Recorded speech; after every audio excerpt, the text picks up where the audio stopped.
Halo sahabat-sahabat, pada video kali ini kita akan menjawab pertanyaan dari orang-orang yang mempertanyakan bagaimana cara membedakan antara guru agama yang asli dengan guru agama yang abal-abal. Ya, pertanyaannya bagus sekali ya sahabat-sahabatku. Jadi yang pertama harus dipahami adalah agama itu adalah jalan. Jalan mencapai suatu tujuan. Tujuannya adalah mengenal Sang Maha Kuasa atau Sang Maha Pencipta, Sang Maha Hidup. Nah, kalau sudah mengenal biar apa? Nah, kalau sudah mengenal akan menikmati hidup. Ya. Jadi, agama itu adalah cara atau jalan atau pakaian untuk menuju spiritualitas. Jadi agama bukan tujuan, tapi agama hanya salah satu cara. Spiritualitas itu sudah tingkatnya jauh lebih tinggi dari agama. Nah, inti ajaran spiritualitas adalah pembebasan, kebebasan, kemerdekaan manusia dari segala kemelekatan duniawi. Jadi punya mata, tapi dalam kesadarannya mata ini, dua mata ini bukan milik saya. Punya hidung, ya, tapi kesadarannya bukan mempunyai atau memiliki, tapi sadar bahwa ini titipan atau pinjaman dari Sang Maha Hidup. Wajah saya yang katanya orang-orang agak ganteng ini bukan milik saya, tapi semua adalah milik Sang Maha Hidup atau Sang Maha Kuasa. Itu akan dipahami oleh orang-orang yang memiliki kesadaran spiritual. Nah, agama ini adalah jalan mencapai spiritualitas. Sekali lagi ya, agama beda dengan spiritual. Maka agama harus mencapai spiritualitas. Atau spiritualitas harus menjadi tujuan atau cahaya penerang agama. Sehingga kalau orang beragama tanpa spiritualitas, maka akan ngawur beragamanya. Ya, tidak akan mencapai tujuan. Tidak akan mencapai hakikat apalagi makrifat. Nah, sekarang kita akan menjawab pertanyaan tadi. Bagaimana membedakan agama dengan ajaran yang benar dan agama dengan ajaran yang salah? Sahabat-sahabat, salah satu ciri atau tanda-tandanya adalah agama dengan jalan yang benar atau agama sebagai jalan yang benar pasti mengajarkan pencapaian manusia akan kebebasan, pelepasan atau kemerdekaan dari segala kemelekatan duniawi. Sekali lagi ya, agama yang benar pasti mengajarkan pembebasan, pelepasan dari atau kemerdekaan jiwa kita dari kemelekatan-kemelekatan duniawi.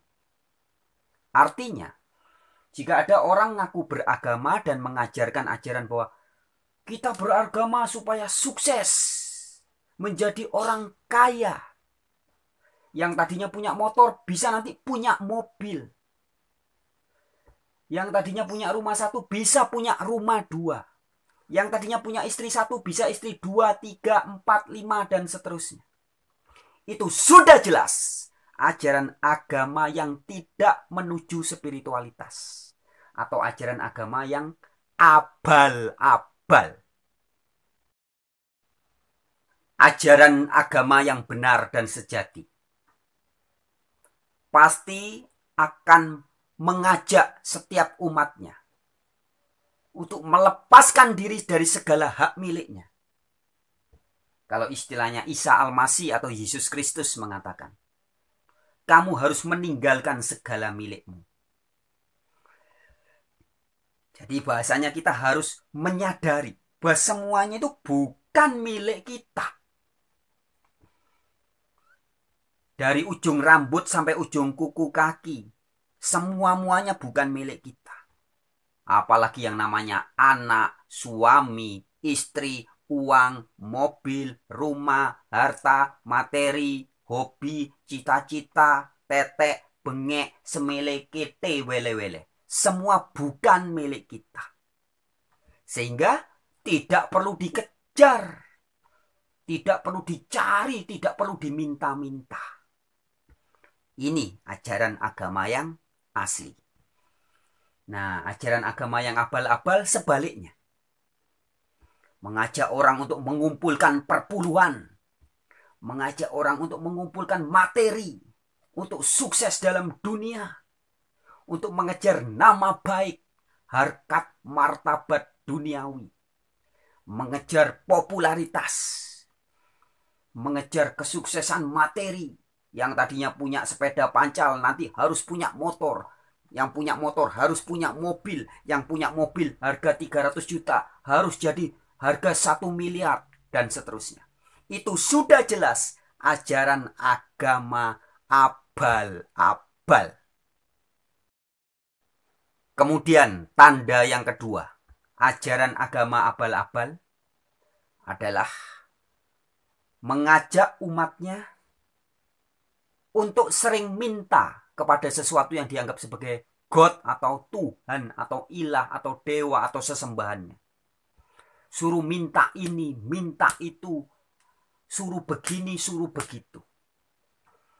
Itu ajaran agama abal-abal yang tidak akan mencapai tujuan spiritualitas. Agama-agama yang seperti itu tidak akan pernah mencapai hakikat dan makrifat. Sedangkan sebaliknya, agama yang benar pasti mengajarkan orang untuk tidak minta lagi. Tapi adalah menghayati, menyadari, dan mensyukuri. Ajaran agama yang benar pasti akan senantiasa menyadarkan umatnya bahwa sebenarnya sebelum kita lahir jadi manusia, segala berkah dan anugerah sudah disiapkan. Jadi tidak perlu lagi diminta-minta, apalagi ngemis-ngemis kepada Sang Maha Kuasa. Enggak perlu. Yang ada adalah menyadari segala berkah dan anugerah sudah diberikan. Sekarang yang perlu adalah disadari, dihayati, digunakan sebaik-baiknya bagi kemanusiaan. Jadi tidak lagi perlu minta ini, minta itu, minta ini, minta itu. Ya, jadi gampang membedakan sahabatku. Jika agama yang Anda ikuti mengajari Anda untuk minta lebih banyak daripada menyadari, dan menyadari, maka sudah pasti ajaran agamanya itu abal-abal. Ada waktu-waktu tertentu kita memang boleh meminta sesuatu kepada Sang Maha Kuasa. Tapi tidak setiap hari. Minta rezeki tiap hari. Itu namanya tidak sadar. Minta dikasih ini, minta dikasih itu, minta ini, minta itu. Itu artinya menempatkan Sang Maha Kuasa sebagai pembantu, babu. Ya. Kita sebagai bos, Sang Maha Kuasa pembantu kita. Tuhan, manggilnya aja Tuan. Tuan, tapi diperlakukan sebagai pembantu. Disuruh ini, suruh menuruti keinginan, hasrat, nafsu duniawi kita. Ya. Jadi jelas ya sahabatku ya. Ajaran agama abal-abal lebih banyak mengajari umatnya untuk minta dan ngemis-ngemis, merengek-rengek kepada Sang Pencipta. Sedangkan ajaran agama yang asli, yang sejati adalah menyadarkan, menginsyafkan banyak umat untuk menyadari bahwa sesungguhnya berkah sudah tercurah begitu banyak setiap hari tanpa perlu diminta. Tapi yang perlu adalah disadari, dihayati, dan dimanfaatkan sebaik-baiknya.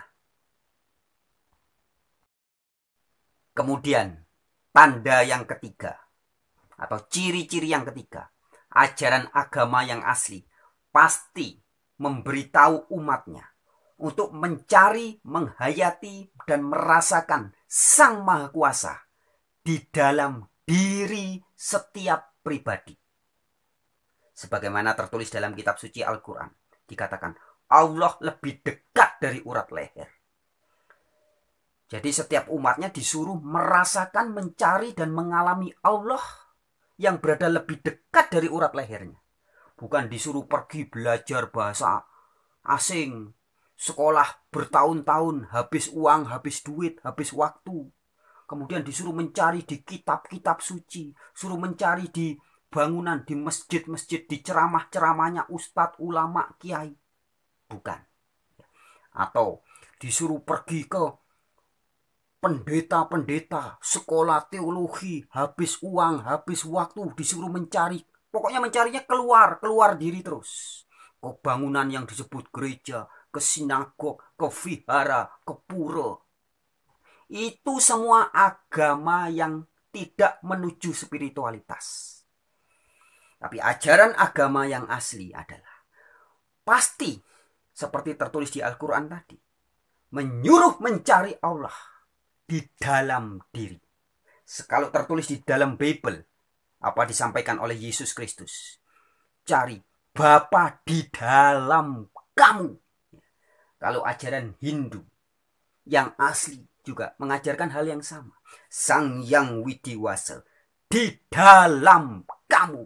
Nah, jadi ajaran agama yang asli adalah mengajarkan umat untuk mencari, merasakan hakikat Sang Maha Kuasa di dalam dirinya sendiri. Jadi lebih banyak waktu dipakai untuk hening, merenung, menghayati ke dalam diri. Kajian-kajian, pengajian. Ngaji itu kan artinya ngasah jiwa. Ya. Ngajinya lebih banyak ngaji diri ketimbang ngaji kitab-kitab ini, kitab itu, kitab ini, kitab itu. Katanya ulama ini, katanya pastor ini, katanya pendeta ini. Tidak demikian ya. Jadi agama yang asli mengajak orang untuk mengaji diri lebih banyak daripada mengaji buku atau mengaji kitab-kitab di luar diri. Sedangkan ajaran abal-abal yang tidak akan mencapai tujuan adalah selalu mengajari orang untuk mencari, memahami Gusti atau memahami Sang Maha Kuasa di luar diri. Keluar terus, tidak ketemu-ketemu. Beragama setahun, 2 tahun, 3 tahun, 10 tahun, bahkan sampai mati, nggak ketemu-ketemu sama Gusti Allahnya. Ini tanda agama abal-abal. Agama yang asli, orang disuruh mencari Sang Maha Kuasa di dalam dirinya. Sehingga kalau carinya serius, nggak lama. Setahun, 2 tahun, nggak perlu lama-lama. Pasti ketemu dengan Gusti Allahnya. Ini ciri yang ketiga. Oke sahabat-sahabat, sekian pada video kali ini. Ya, sampai jumpa di video yang lain. Salam dari saya, wartawan kabar baik bagi dunia Nusantara dan seluruhnya. Salam. Shalom, Rahayu, Namaste, Namo Buddhaya.